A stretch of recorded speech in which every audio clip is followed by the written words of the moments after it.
এই মাছগুলোকে আমি ভেজে নেব। বাহ, এক্সিলেন্ট।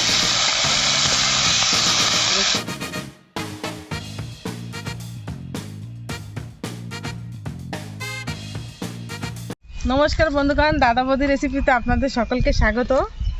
আজকে দেখুন একটা শাকের একটা রেসিপি এনেছি। আপনারা হয়তো এই রান্নাটা আগে খেয়েছেন কিনা জানি না, ভিডিওটি শেষ পর্যন্ত দেখবেন। আমি কিভাবে শাকটা রান্না করব, কি দিয়ে। তার সাথে নিয়েছি শুকনো চিংড়ি মাছ দিয়ে শাকটা আমি রান্না করব। আমি চলে আসছি আমাদের বাড়ির নিচে জমিতে শাক উঠাতে। এখান থেকে কিছু শাক উঠিয়ে নেব। কি শাক সে? এটাকে বলে নোটে শাক না ডাটা শাক, কে কি বলে আমি জানি না সঠিক।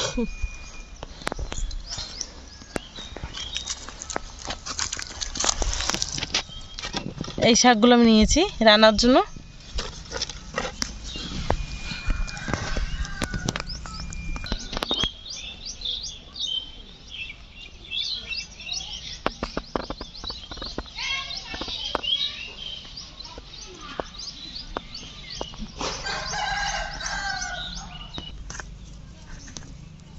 আমি শাকের গোড়াটা এখান থেকেই কেটে নিয়ে যাচ্ছি। এতটা শক্ত হয়ে গেছে যে কি গোড়াটা উঠছে না মাটি। 2 দিন ধরে আমাদের জমিতে এই শাকগুলো বা ঘাস আর শাকটাকে উঠিয়ে দিচ্ছে। বাবা লোক নিয়েছে, কাজের লোক। এখানে লাগিয়েছে হচ্ছে পটল গাছ। পটল গাছের থেকে মানে শাক আরও বেশি হয়েছে। ঘোড়া খাই স্বাদ নাই যে। না না দিস না,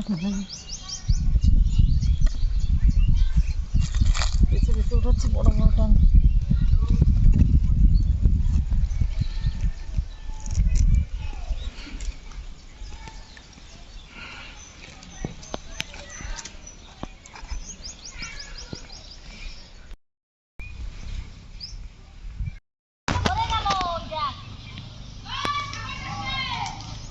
আমি শাক তুলে নিয়েছি, এ কটা আমার হয়ে যাবে রেসিপির জন্য। শাকগুলোকে ভালোভাবে ধুয়ে নেবো যায় আগে।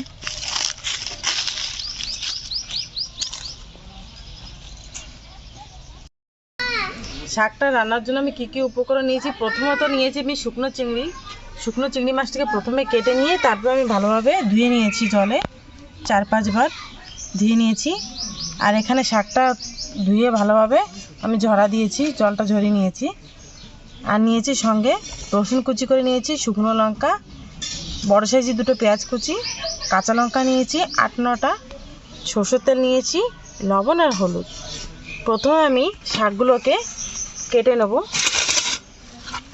ছোটো কুচি কুচি করে আমি শাকগুলোকে কেটে নেব।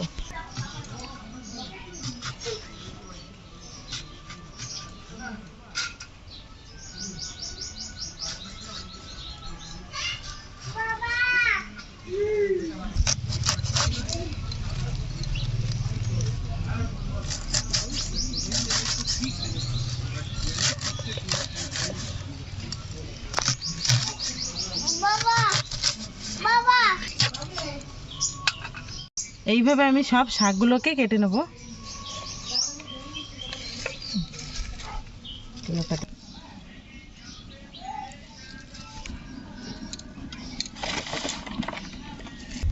প্রথমে দিয়ে দেবো সরষের তেল,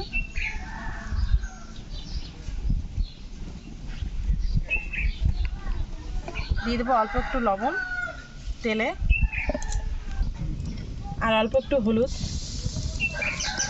দিয়ে এই মাছগুলোকে আমি ভেজে নেব। বাহ, এক্সিলেন্ট।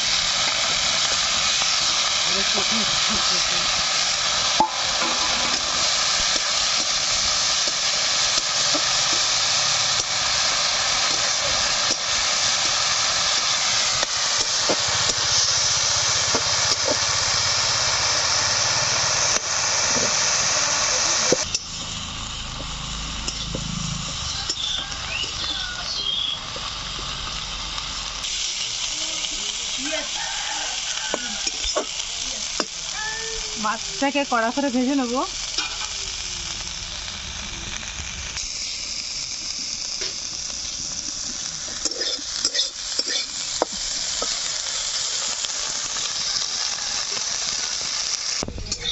মাছটা ভাজা হয়ে গেছে, এখন মাছটা নামিয়ে নেব।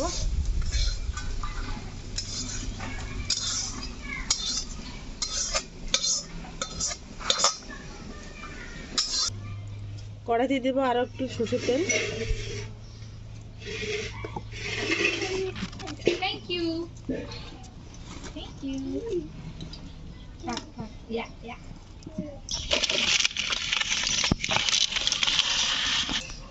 তেলটা গরম হয়ে গেছে, এখন দিয়ে দেবো কেটে রাখা শাকগুলো।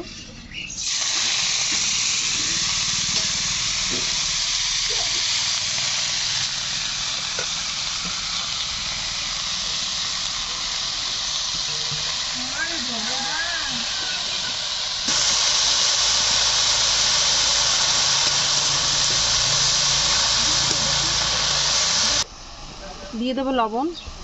শাকে সবসময় লবণটা একটু পরে দেবেন, কারণ শাকের পরিমাণ অনেক কমে যায় রান্না করার সময়।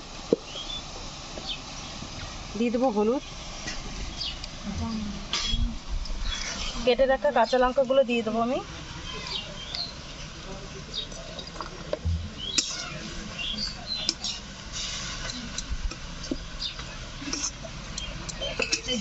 এটাকে এখন চাপা দিয়ে কিছু সময় আবার রেখে দেবো।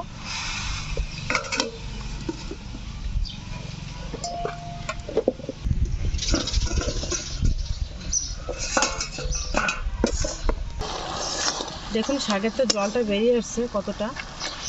জলটা শুকানো পর্যন্ত আমি অপেক্ষা করবো, যাতে জলটা পুরো শুকিয়ে যায়। আর ঢেকে দেবো না, এরকমই থাকবে, মাঝে মাঝে নাড়া দেবো।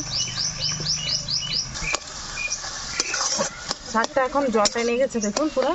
এখন শাকটাকে আমি নামিয়ে নেব।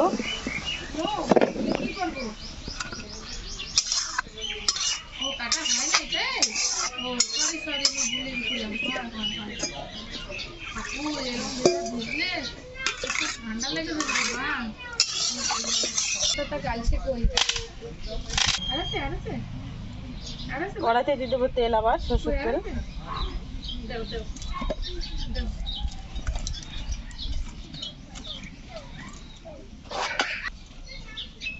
দিয়ে দেবো শুকনো লঙ্কা নিয়েছিলাম, শুকনো লঙ্কাটা ভেঙে দেবো। রসুন কুচিগুলো দিয়ে দেবো।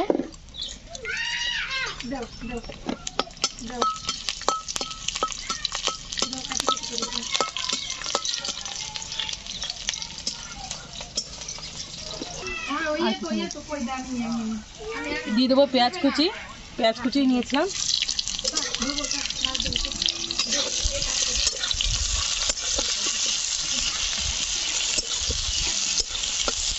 রসুনটা একটু বড় বড় থাকলে ভালো হবে, খেতে আরো ভালো লাগবে গালে পড়লে শাকের সাথে।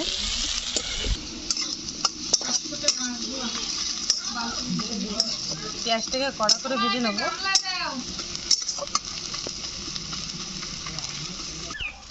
পেঁয়াজটা ভালো করে ভেজে নিয়েছি, এখন ভেজে রাখা শাকটা দিয়ে দেবো।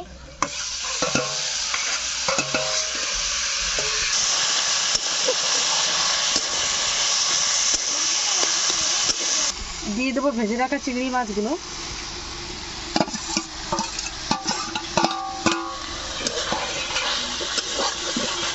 আপনারা এই রেসিপি আগে খেয়েছেন কিনা আমাকে কমেন্ট করে জানাবেন। আর এই রান্নাটা একবার ঘরে অবশ্যই রান্না করে দেখবেন, এটা কত সুন্দর, খুব দারুণ লাগে। শাকের সাথে শুকনো চিংড়ি মাছ দিয়ে রান্না।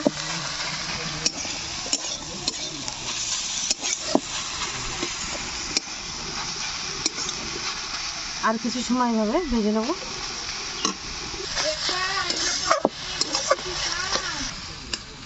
এই পাশে বুনু মাছ কেটে নিয়ে আসছে মাছটা ভাজার জন্য। শাক ভাজা হয়ে যাওয়ার পর মাছটা ভাজা লাগবে। কি হয়েছে কাকা? ওখানে নাই, এই যে মাছ ধরে নিয়ে আসছে না। আর লাগবে না, আর লাগবে না, তুমি আসো কাকা। শাক ভাজাটা আমার হয়ে গেছে, এখন এটাকে নামিয়ে নেব। যদি আমার এই রেসিপিটা ভালো লাগে তবে লাইক করবেন, বন্ধু বান্ধবের কাছে শেয়ার করবেন, আর নিত্য নতুন রেসিপি পাওয়ার জন্য আমার চ্যানেলটাকে সাবস্ক্রাইব করবেন। আমাদের সঙ্গে থাকার জন্য অনেক অনেক ধন্যবাদ। আর আমার ফেসবুক পেজটাকে ফলো করবেন।